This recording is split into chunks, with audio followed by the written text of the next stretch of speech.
Alright. Welcome back to a brand new video of the Targeted Individual Program. Targeted Individual Experience. Let me tell you, it always amazes me when people talk about they know history and they know the truth, but they still believe in this white man God and this white Jesus, right? One of the most ridiculous shit is when I hear Christians say that, oh, I'm woke. You can't be woke and be a Christian. As a woke black person, and not how the liberals have redefined the word woke, again, which is what they have done to take that word away from black people in terms of how we use it. Look, latex gloves, right? They've been leaving a lot of latex gloves around lately, right? There was even when I went out today, I think it was a blue latex glove, right? So, like I said, it isn't like how they co-opted the word woke and how we use it, meaning that a black person, when we say that I'm woke or you're woke, meaning that we understand our history. We understand the truth, right? We understand that systemic racism exists. We understand the system of white supremacy, maybe not in its totality, but we understand that black men and black women were the first human beings on this planet.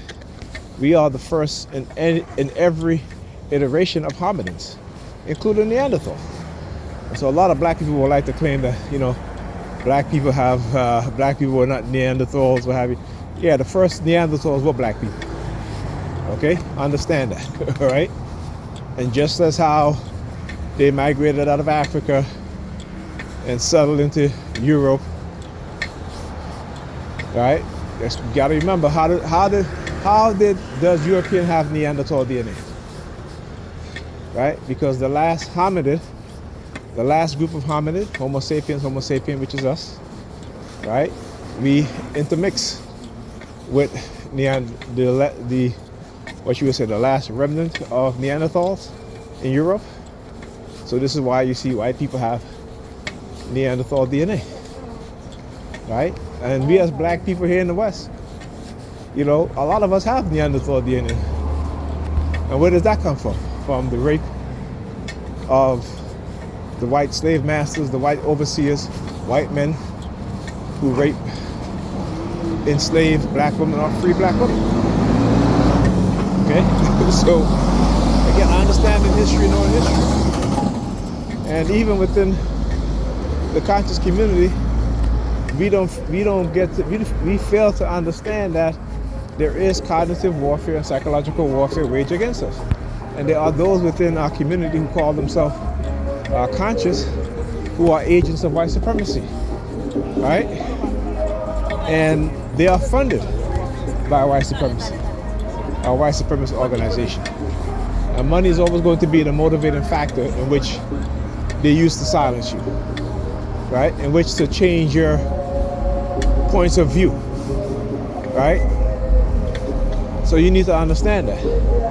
And if they can't change your point of view, they will set you up, particularly as they see you elevate. Remember, white people, particularly white men in particular, are very threatened by intelligent black people, right? Black men and black women, right? So, like I said, you got to understand the mindset and what we are dealing with, who we are dealing with. Where you have mediocre white men who are jealous and envious of intelligent black men and black women, and also white women also. So it's not just black men and black women, but it's also white women also. As you saw with Trump in the army, how he fired one of the female leaders, and then the black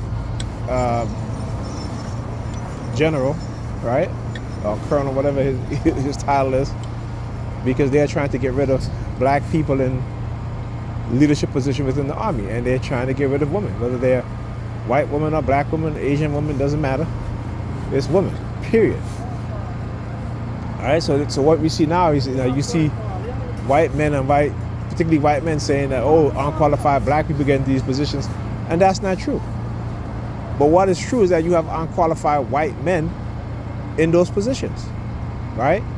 But as long as it is them who can be unqualified and be in those positions, they are okay with it, right? And the rest of white America is okay with it. The vast majority is okay with it. As opposed to having a qualified black man, a qualified black woman, or even a qualified white woman, right?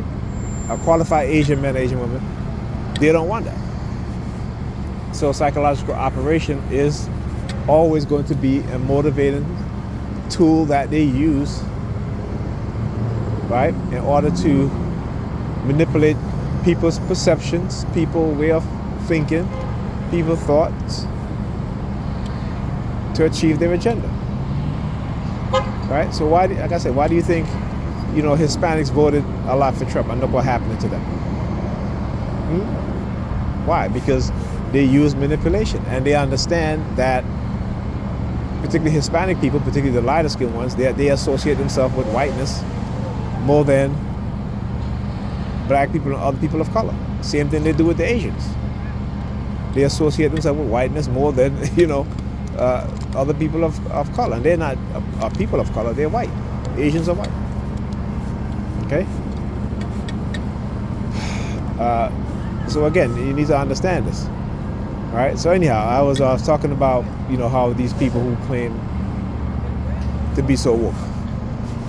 Right. So I was upstairs. Pam was having a conversation. She's talking about, and I said to her, she was talking about how there was this dude that came out of prison, and his mother posted on Facebook, "Thank God my baby is coming home." Right. And this dude went and he killed his mother and his brother. And I said to her, well, why didn't God want her? She got on Facebook and she posted, "Thank God my baby is coming home." But why didn't God warn her? Why didn't God tell her that your son will come out of jail and he's gonna kill you and your brother and your other son? And then she goes, "That's not how that works." I said, "Well, tell me, how does it work?" And she goes, "Oh, we all have free will." I said, "Really? What is free will?"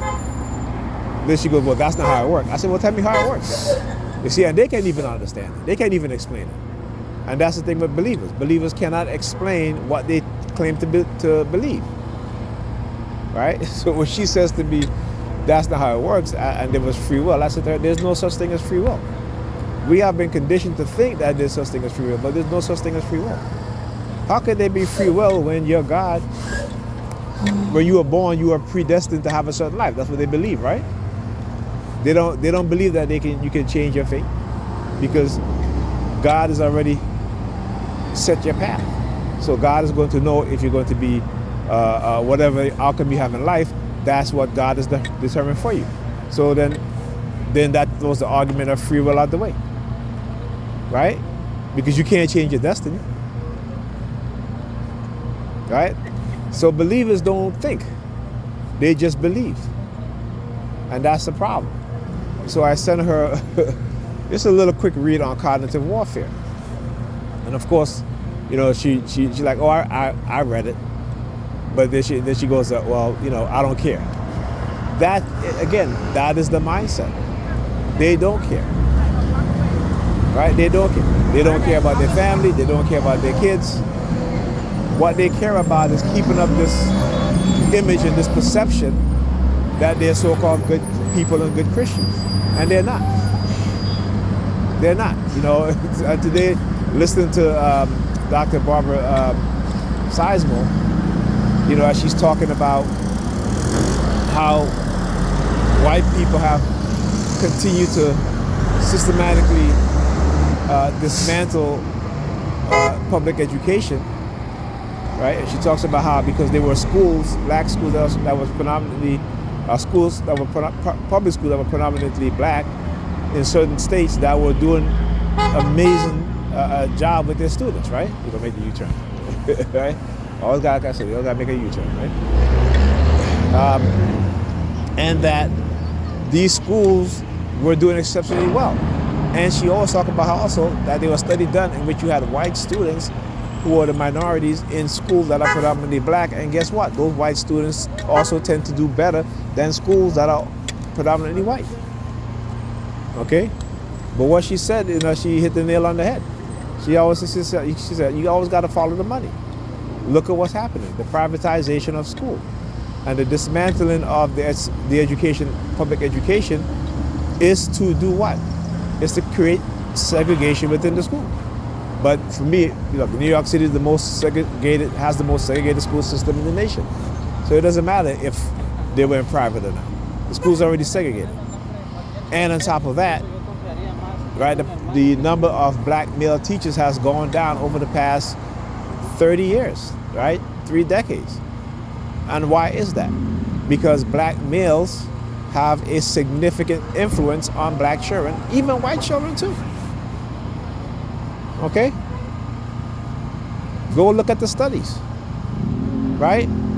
When you have a black male teacher, students are at least 30% more likely to do their homework, to study for the exam, right? And that is black boys, black girls, and any other ethnic group of children within the school system. Okay?